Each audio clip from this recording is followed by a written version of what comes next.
Hi, my name is Beth Hiley here for BoardGameGeek at Gen Con 2016. I'm sitting down with JC Doré from Foxmine Games, and you've brought us Match Madness. Yeah. Oh wow, yeah. Definitely has a sports feel to it, and the With play. that title, yeah, I hope so. Oh yeah. People usually play the game standing up, but now we're going to sit down and explain quietly how the game works out. So it's a pattern matching game where I would say it's like Rubik's Cube on speed.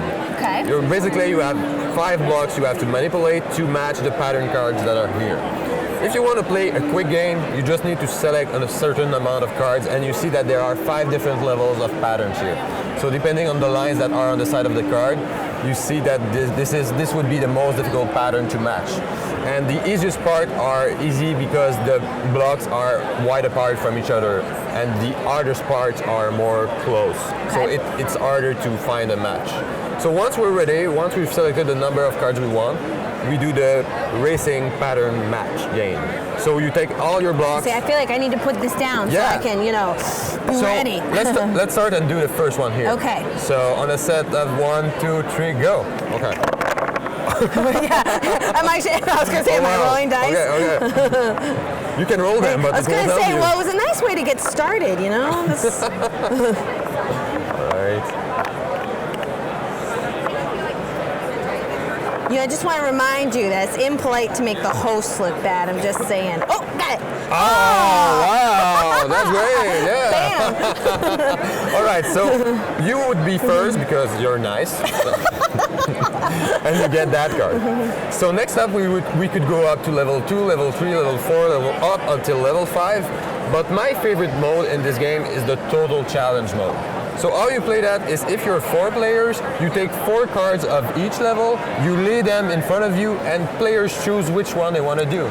And depending on the cards you get at the end, you make a certain amount of points. So if, for example, I would have had 2 of these cards, I would make 6 points because they were 3 each. And if you would have done a lot of low-level cards like you did, then you would make less points, you would need to have more to win the game.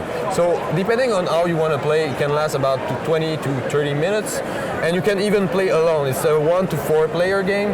And I think a 4-player game makes the deal because there's a lot of things going around. People are applauding, chatting about the game, and you have to play standing up because you tend to move around a lot with those blocks in your hand. I think it's worth mentioning too that these are really nice plastic. Yeah. That you could totally spill a drink on this, and it's not going to bother in the slightest. At the beginning, we thought, okay, are we going to do this with wood? But it was hard to manipulate, and heavy. Those are really light, and the colors are bright, so it's easy for people to go around and fiddle with them really fast. So. Well, what might not, from the angle that we had it before, it might not be very evident that there is which is why I was initially rolling them, there is a die number on the top, so you actually can't be thinking about it before you're ready, because all I could see was these dice numbers, which, imagine putting them back in the box is pretty easy, because each set is 1, 2, 3, 4, 5. You want to make sure each block is the right one for each player, because number 1 to 5 makes sense because the patterns are different on each block. Right. Yeah, that would be really mean to give them the wrong set. I can't do this. Yeah, that would make people angry, I suppose. Yeah, probably, yes.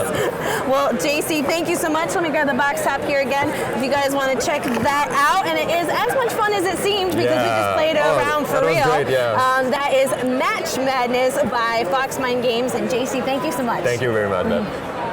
Oh, that is really funny.